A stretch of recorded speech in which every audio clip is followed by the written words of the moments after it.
வணக்கம். முக்கிய செய்திகள். விஜயுடன் கூட்டணி பேச்சுவார்த்தையா? அமைச்சர் அமித்ஷா பதில். விரிவாக பார்க்கலாம். மத்திய அமைச்சர் அமித்ஷா நியூஸ் 18 தலைமை ஆசிரியர் ராகுல் ஜோஷிக்கு அளித்த பேட்டியில் விஜயுடன் கூட்டணி பேச்சுவார்த்தை குறித்த கேள்விக்கு அவர் பதிலளித்துள்ளார். நியூஸ் 18 குழுமத்தின் தலைமை ஆசிரியர் ராகுல் ஜோஷிக்கு மத்திய உள்துறை அமைச்சர் அமித்ஷா பிரத்யேக பேட்டியளித்தார். அதில் விஜயுடன் கூட்டணி பேச்சுவார்த்தை நடைபெற்றதா என்ற கேள்விக்கு அமித்ஷா பதிலளித்துள்ளார்.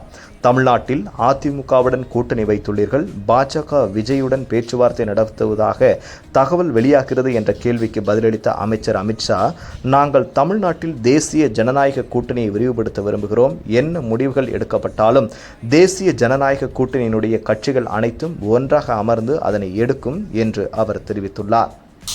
மேலும் அப்படியெனில் பேச்சுவார்த்தையை நீங்கள் மறுக்கவில்லையா என்ற கேள்விக்கு அவருடன் பேச்சுவார்த்தை நடைபெறுகிறது என்பதையும் நான் கூறவில்லை. தேசிய ஜனநாயக கூட்டணி தலைவர்கள் அனைவரும் ஒன்றாக அமர்ந்து வெற்றியை முடிவு செய்வோம் என்று அவர் தெரிவித்துள்ளார். அதைத் தொடர்ந்து காங்கிரஸ் கட்சியும் விஜயுடன் பேச முயற்சித்து வருகிறதே என்ற கேள்விக்கு அனைவரும் பேச முயற்சிப்பதில் என்ன தவறு உள்ளது என்று அவர் கேள்வி எழுப்பியுள்ளார். பீகார் சட்டப்பேரவை தேர்தல் குறித்த பல்வேறு கேள்விகளுக்கும் அமைச்சர் அமித்ஷா பதிலளித்துள்ளார். பீகார் சட்டப்பேரவை தேர்தலில் தேசிய ஜனநாயக கூட்டணி மீண்டும் ஆட்சிக்கு வந்தால் யார் முதல்வர் ஆவார்கள் என்ற கேள்விக்கு மகாபந்தன் கூட்டணிக்குள் நடக்கும் வாரிசு அரசியலை அமித்ஷா கடுமையாக சாடினார்.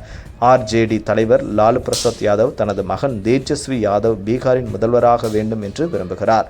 காங்கிரஸ் தலைவர் சோனியா காந்தி தனது மகன் ராகுல் காந்தி பிரதமராக வேண்டும் என்று விரும்புகிறார். பீகாரிலும் சரி, டெல்லியிலும் சரி, அதற்கான இடம் இல்லை என்பதை நான் இருவருக்கும் சொல்ல விரும்புகிறேன்.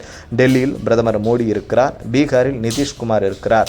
பீகாரில் நிதிஷ்குமாரின் கீழ் தேர்தல் நடத்தப்படுகிறது என்பதை அவர் தெளிவாக கூறியிருப்பதை மீண்டும் வலியுறுத்தினார் என்பது குறிப்பிடத்தக்கது. நேயர்களே, இந்த வீடியோ உங்களுக்கு பிடிச்சிருச்சுன்னா மறக்காம ஷேர் பண்ணுங்க, லைக் பண்ணுங்க, சப்ஸ்கிரைப் பண்ணுங்க. நன்றி, வணக்கம்.